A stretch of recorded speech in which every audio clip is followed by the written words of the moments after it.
পালিয়ে বিয়ে করে যে এরকম অভাবে পড়ে না খেয়ে থাকতে হবে, এক কাপড়ে থাকতে হবে, এটা আমি কখনো কল্পনাও করিনি। যদি কখনো জানতাম যে আমার সাথে এরকমটা হবে, কখনোই আমি পালিয়ে বিয়ে করতাম না। বাবা মার মান সম্মান ডুবিয়ে এরকম বাবা মার অমতে আমি কখনোই বিয়ে করতাম না। আমাদের অভাবে পড়ে থাকতে হয়েছে কারণ আমার হাজবেন্ড ইনকাম করে নাই, এরকম কোনো কথা না। আমার হাজবেন্ড কিন্তু সব কাজই মোটামুটি ভালোই পারে। তো আমার হাজবেন্ড একটা গার্মেন্টসে কাজ করতো, আর আমাদের সাথে আমাদের পাশের রুমে ওর বড় ভাইও থাকতো। তো ওর বড় ভাই কি করতো, আমার হাজবেন্ড যে গার্মেন্টস থেকে বেতনগুলো পাইতো সবগুলোই রাস্তা থেকেই নিয়ে নিত।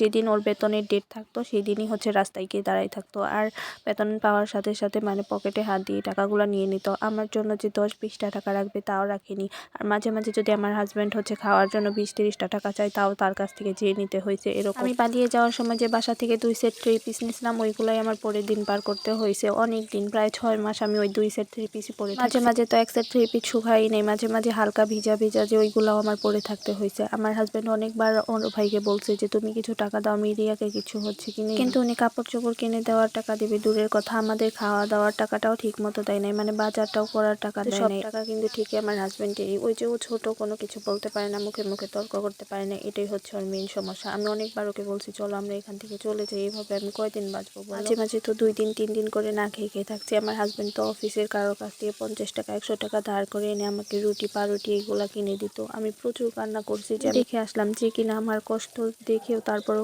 তার ভাইয়ের মুখে মুখে তর্ক করতে পারতেছে না। আর ওর বড় ভাই তো কোনো কাজই করতো না, সারাদিন শুয়ে বসে রুমেই থাকতো আর শুধু নেশা করতো। মেয়েদের নেশা, যত বাজে নেশা আছে সব নেশা ওনার মধ্যে আছে। আমি অনেকবার আমার হাজবেন্ডকে বোঝানোর চেষ্টা করছি চলো এখান থেকে আমরা চলে যাই, কিন্তু না, সে তো তার বড় ভাইয়ের কথা অমান্য করতে পারবে না। এভাবে 3-4 মাস যাওয়ার পর যখন আমি একদমই থাকতে পারতেছি না, পেটের ক্ষুধা, আবার দেখা গেছে কাপড় চোপড়ও ঠিক মতো পাই নাই, কোনো একটা ভালো কিছু খাইতে ইচ্ছে হইলে খাইতে পারি না। ভালো কিছু তো দূরের কথা, আলু ভর্তা দিয়েও ভাত জোটে। তখন আমি এক প্রকার রাগান্বিত হয়ে আমার হাজবেন্ডকে বললাম যে দেখো, শুধু ভালোবাসা দিয়েই কাজ হয় না, খাওয়া দাওয়াও তো লাগে না। এইভাবে আমরা কয়দিন বাঁচবো বলো? আর আমার আব্বু আম্মু যদি জানে যে আমি এইরকম অবস্থায় আছি, তারা কতটা কষ্ট পাবে ভাবো। কারণ তাদের একমাত্র মেয়ে আমি, আমাকে অনেক যত্নে বড় করছে। আমি আমার এত সুখের জীবন ছেড়ে তোমার কাছে আসছি শুধুমাত্র তোমাকে ভালোবাসি সেই জন্য, কিন্তু তুমি তো আমাকে ভালোবেসে কোনো কিছুই করতেছো না। তুমি যদি এভাবে এখানে থাকো তাহলে তোমার সাথে আর আমি থাকবো না, আমি চলে যাবো আমার বাড়িতে।